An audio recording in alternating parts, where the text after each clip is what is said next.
Hi, my name is Emerald Santa Cruz, and I am an autoimmune nutritionist and AIP certified coach with a private practice holistic wellness clinic to support people with autoimmune conditions.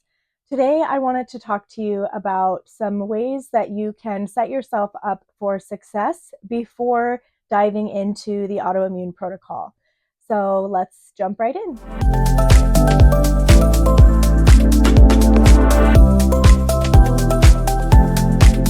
So the first thing I wanted to go over is some information on the difficulty level of the autoimmune protocol.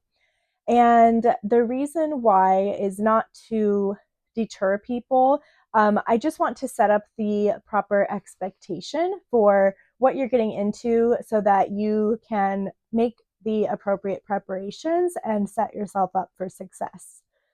So, first of all, it is something that requires a lot of organization and discipline and support. So you definitely want to make sure that you do your research, you get all the proper tools and resources that you need in order to follow it successfully.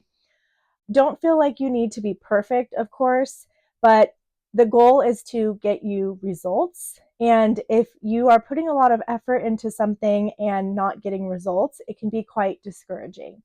So, by doing proper preparations ahead of time, you can give yourself a greater chance of experiencing results. If you need help with your autoimmune setup or your preparation to begin the autoimmune protocol, definitely feel free to contact me. I do offer one-on-one consultations to be able to guide you through that setup.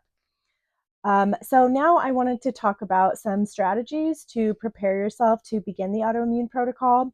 So the ones who are probably going to have the most difficult time are the people who are primarily eating a processed foods diet.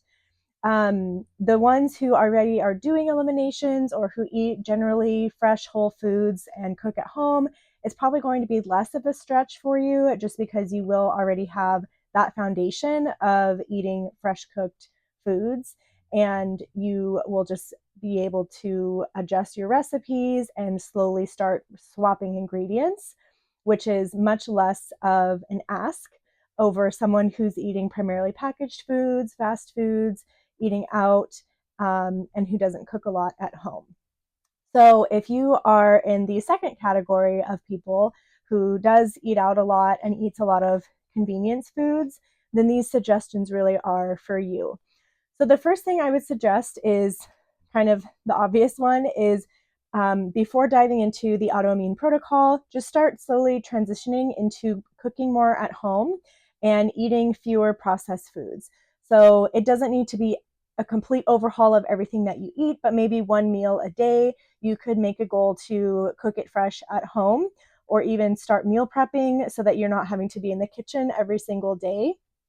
But just try to incorporate more fresh whole foods, things that you buy at the grocery store from the produce section and the meat section, rather than things that you might buy from like the frozen section, like packaged meals.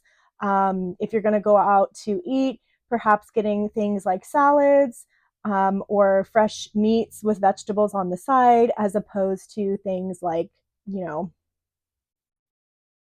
I can't think of anything besides mozzarella cheese sticks is what's coming to my mind at the moment. But, things that are going to be more likely to be prepared fresh rather than things that may have been frozen and highly processed. So if you are relying a lot on processed foods, my second suggestion would be to do a self-evaluation and really think about why is it that you are eating like that?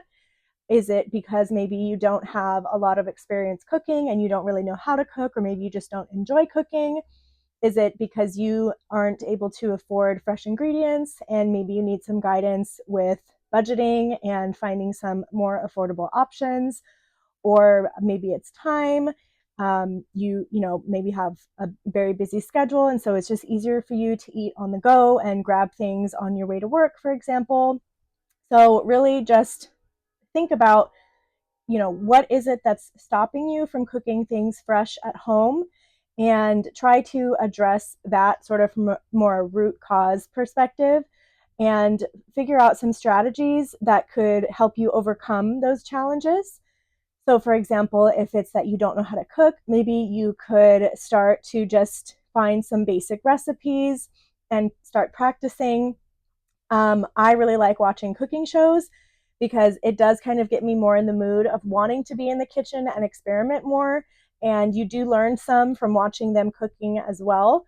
So you might try something like that to get you more in the mode of cooking at home. If you don't have time, maybe looking into some time saving options to still have fresh ingredients. I know places like Every Plate, they send you all the ingredients already cut up and prepped and ready to go. You literally just assemble it and cook it. You don't have to go to the store. They ship it right to your door. I'm not affiliated with them, by the way, but I have used them in the past, and it does make it very easy to cook things fresh at home.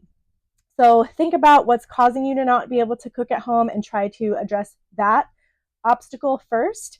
And then once you've addressed that and you are able to now start incorporating more fresh foods into your diet, then you might start feeling more prepared to then take the step to go into a autoimmune protocol transition or elimination phase. And then lastly, I have my notes here. The last thing I would suggest is to seek support, either from your family members. If you live alone, maybe you could do some sort of challenge with a friend. It doesn't mean to be that you guys both do AIP, but maybe you could both make it a goal to do more vegetables or cook at home more and send photos back and forth just to kind of motivate each other. If you do have a family, maybe having sort of a family meeting and explaining the importance of this to you and how much benefit it's going to be on your health and asking for their support. I know it's not fun to have to give up your favorite foods, but maybe, if they really understand how much of a difference that this might make in your life, they would be, I'm sure, more than happy to support you because they love you. I'm sure your family loves you very much and wants you to feel good and be healthy. So I think getting the family's buy-in on this is super important if you do live with family. If you live alone and you don't have like sort of an accountability partner or friend that you want to do some sort of challenge with, you do have access to other resources as well. Me, for example, I do help people with this. So if you would like to reach out to me for support with getting started or preparing to start your autoimmune journey, definitely reach out. I would love to meet with you. I do telehealth appointments nationwide, and I would be able to walk you through some of the preparation tips and some different ways that we could troubleshoot some obstacles so that you will be better set up for success to complete the autoimmune protocol. So if you want my support with that, I encourage you to go to my website. I do offer free discovery calls, and we can figure out what type of, which of my services might be best suited to help start you on your autoimmune protocol journey. So I hope this was helpful. If you have any questions, feel free to leave a comment below or message me. And you can also send me a message or, like I said, book a discovery call with me at my website, which is thenutritionrestoration.com. Again, my name's Emerald Santa Cruz, your autoimmune nutritionist and AIP certified coach. And I hope to see you soon. Again, if you have any questions, feel free to let me know, and I'll see you next time. Thanks.